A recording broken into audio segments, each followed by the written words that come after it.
Good morning. Today is 2nd of Adar Aleph, the 11th of February. Is that what it is? Okay. And we're going to be continuing with a new mitzvah now. Mitzvah's Machatzit Shekel, the half coin of the shekel. What's the mitzvah? So he begins by quoting from the Chinuch, I believe. Atet Machatzit HaShekel b'chol shana, to give half a shekel every year. That's the mitzvah. Shneimar ze yitnu kol ha'over al ha'pikudim, Machatzit HaShekel b'shekel ha'kodesh. So it says in Parshas Kitisa, this is what they will give. Everybody was counted. Will give half a shekel in the coin called the sacred shekel. Why sacred shekel? Because there's always, like in coinage, especially when there was coinage was very much linked to measures. So they had different measures. There was the sacred measure and the smaller measure. Like for the Mikdash, for the sacred, you usually made it bigger. So shekel kodesh, it's esrim geira. So it says it's equal in its weight to 20 geira. What is a geira? Geira is actually a gram. It's almost exactly the same. Really? From everything I remember, it's almost exactly the same thing. So 20 grams of silver would be a whole shekel. So it would be 10 grams of silver. Menachem. Right. Yeah. Machatzit HaShekel Truma LaHashem. And this is a gift to Hashem. Ve'afilu dal shebadalim chayav bo. Even the poorest of the poor is required to give this. And if he doesn't have enough to bring this, he borrows from others. Or mochel ksuto. He's even required, if there's no one to borrow from, nobody's willing to borrow him, to lend him the money, he has to sell the shirt off his back. Vinotno. And give it. Shenemar ve'adal lo yamit. Because there's a special phrase that says, and the poor shall not give less. So that's the mitzvah. What is this all about? So this is every year, even though in Kitisa it sounds like it was just one time. This became a mitzvah for every year. And let's see how it works. Right. But in any case, they were all. It sounds in the beginning that it's just for building the Mishkan. That's right. And in Truma, no, in Kitisa. No, in Kitisa.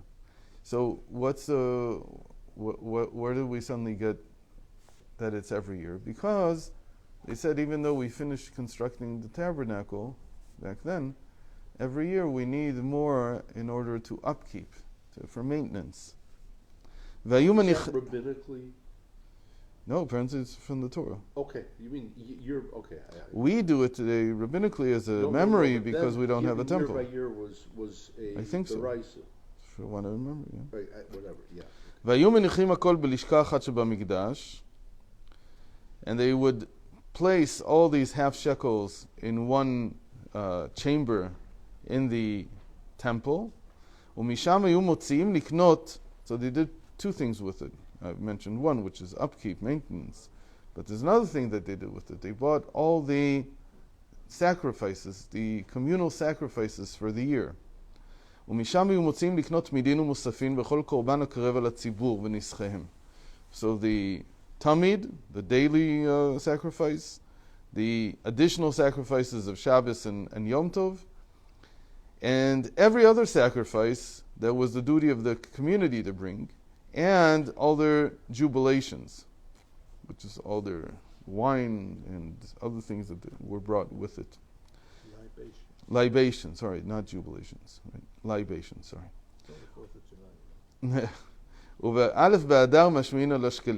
And on the first day of Adar, they would send out a herald that everybody would know they need to bring their shekels. And now, today,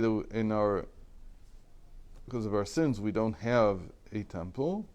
נהגו כל ישראל לזכור הדבר לקרוא פרשת כי תישא בשבת שלפני ראש חודש. So we recall this, we commemorate this by reading Parshas Kitisa. We call it Shkolim. This year it'll be in Parshas Vayakel, Vayakel Shkolim, because we just had Adar, but we do it. The second Adar is really the Adar. This is just the additional Adar. We're now in the additional Adar, and then second Adar is actually the regular Adar.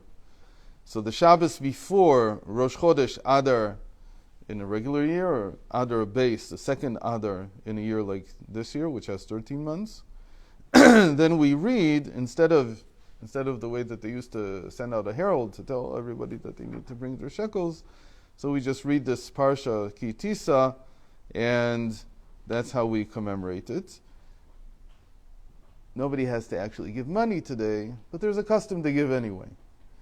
And the custom is to actually give 3 half shekels. You ever heard about this? A coin, the full coin from that period where you are, and half of that coin. And how did they get to 3.5? Like 3 half coins. How did that happen? Do you know? Yeah, one is for the korbanos and one is for the upkeep, and one is for paving the roads or something. I don't know. No. I don't remember what the reason is, but it's a complex reason. It's a complex cheshbon why they came to it. It's all for the same thing. You give a half, and it's for everything. Right. It's for maintenance and for the korbanos and for everything. They had a certain cheshbon about why. This is from the last 300 years. Oh, that's. It was before then I don't know what they did. But from that, there's a lot of people that learned that the way you should give tzedakah is that way also. That you should give a coin and half a coin.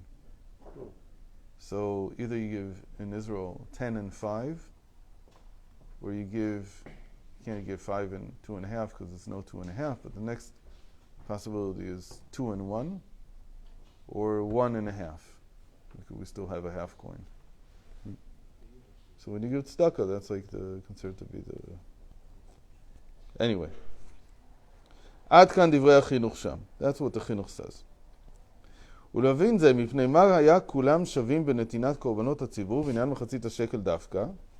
So to understand this, and why is everybody the same? Why does everybody contribute exactly the same amount when it comes to communal sacrifices? And why it's a half a shekel specifically. והנה בטעמי המצוות לערכו, in the book called Tamei Mitzvos, it's an actual book that Rav Chaim Vital, they attributed to Rav Chaim Vital. I'm not sure if he's the one who wrote it. Parasha zu, on this parsha, in Ki Tisa, Katab b'shem ha'tikkunim. Tamei Mitzvos goes together with Likutei Torah, so they're always in the order of the Chumash. So you'll get what the Arizal said on the Chumash, and then if there are any mitzvos, that's like the correspond. Like it'll be the similar to chinuch. We'll discuss each mitzvah that's in that parsha.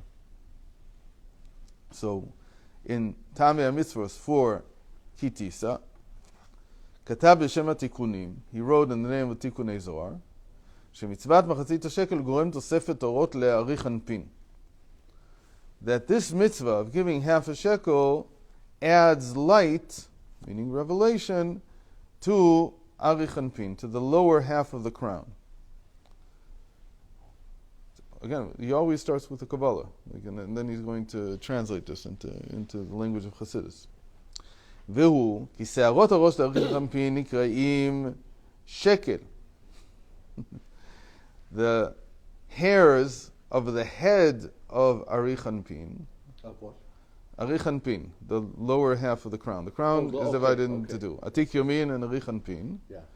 So his hair, I didn't know he had hair until now. Now I know he has hair. What color is his hair?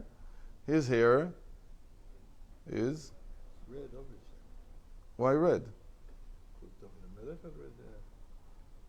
The Ram had red hair. No, black. Red is lower. Red is already dinim, like David has.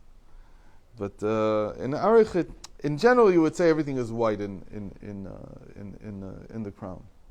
But We usually say that Tik Yomin, he has white hair, and Rich Anpin, he has black hair. But let's see, it'll kind of go on. So, Se'arot HaRosh LaRich Anpin nikreim Shekel. They're called a shekel. That's what you call them. The hairs themselves are called shekel. Where do we see this? Al Shem Shem Pchinat Yudin. V'dalid Yudin de'ab הם כלולים מ-10 בגימטריה שין קוף, ויוד במילואה עם יוד פשוטה גימטריה למד. Okay, how do you get this? Because they're very short hairs, they look like yuds. Like that's the way that you picture them. I don't know if you've ever seen like a picture of I don't want to really compare it, but it's the closest thing I've ever seen, and I think it's right. I think Rav Steinsaltz even brings it somehow. It used to be a hairstyle in the Roman world. The people had like locks of hair. Yes, yes. One going over the other. I don't know how they did it. Like, you didn't have to have curly hair for this to happen. I don't know what they did. But a lot of people had this. I believe that that's what it means that it looks like a yud. That each lock of hair is like folded over the others. So they must have like shaved in between or something. I don't know what they did. But that was the style. So something like that. In any case, I don't know if that's what they imagined when they thought about it, but that's what I always imagine when I hear this. And then, if you look at Ab, the name Ab, which means the filling of Hashem's name with Yudim. So it's Yud Vav Dalid, Hey Yud, Vav Yud Vav, Hey Yud. So that's equal to 72 altogether. You finished your 72 year or 73rd year? 72. So you just finished your Ab year. So there are 4 Yuds there. Yud Vav Dalid, there's 1 Yud. Hey Yud, there's another one. Vav Yud Vav, another one. Hey Yud, 4 Yuds. Hem klulim mi eser. They have 10 in each of them. So how much is that together? So he has 4 Yuds, that's equal to 40. And each one contains 10 Yuds, so that's 400. So he says that's equal to Shin Kuf, the first 2 letters of Shekel. This is how the Arizal's Kabbalah works. You get no explanation. This is the cheshbon. This is how it is. Now, what did he see when he realized there was a connection between shekel and the hair? I have no idea. But that's what the Tikkunim says. The Tikkun Zohar says something like that. That 4 yuds of the filling of yud of Shem Hashem times 10, because each one has 10 sfirot, as it were, 400, Shin Kuf. And then yud b'miluah im yud pshuta, and then we take the yud written out, yud vav dalid, that's equal to 20, plus another yud. Why another yud? Because Gimatria Lamed. Altogether, that's 30. So that's a Lamed. So we have Shin Kuf and we have Lamed. So it says all the hairs there are Yuds. I took all the different variations of Yud. Altogether, I got 430. Okay, so we'll stop here. It starts very strange, but that's how all these... we're trying to take the Kabbalah and give it some kind of meaning that it'll mean something for us. Okay. Hopefully we'll continue tomorrow.